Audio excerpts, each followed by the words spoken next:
everyone. So we have gone over the linear transmission approach, but after the linear transmission approach, we have the reception approach where all meanings really matter. So buckle up for a journey into the realm of meaning making as we explore the mind-bending concept of semiotics, which is the study of signs and signification. So imagine words, gestures, and pictures, they're all signs that communicate something. So let's see how meaning is crafted and interpreted, paving the way for fresh insights into communication through Jacobson's twist. Here, meet Roman Jacobson, who takes the meaning game a step further as he's a pivotal figure in the realm of linguistic theory.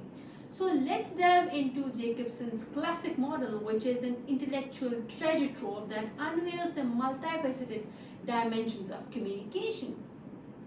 In the year 1960, linguist Roman Jacobson unveiled a model that transcends the boundary of mere words.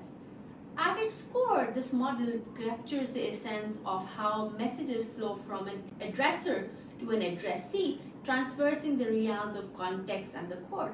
Jakobson's insight from the field of semiotics adds a layer of depth, revealing that each message extends beyond its immediate boundaries, referencing a world beyond words. So dive deeper with me as we dissect the components of Jakobson's model. The addresser, the sender of the message, crafts their thought and emotions within the confines of a channel. But the web of communication doesn't end there. It expands to embrace the concept of context, that which exists outside the message itself. Moreover, the specific form of communication, whether through written words or visual artistry, is aptly named the core. So embark on a journey through the symphony of communication functions, each playing a distinct role in intricate dance. The emotive function takes the stage where messages are crafted to express the sender's emotions and the attitudes. So here imagine a heartfelt love letter penned with the intent to convey affection. The conative function follows suit where the receiver is summoned to take a specific action. So picture a persuasive commercial urging us to indulge in a new flavor of ice cream. Meanwhile, the referential disruptive function emerges as messages describe the context or the situation at hand, much like a news report delivering the details of a current event. Behold the Phatic function, where the communication serves as a bridge, keeping lines open and connections alive.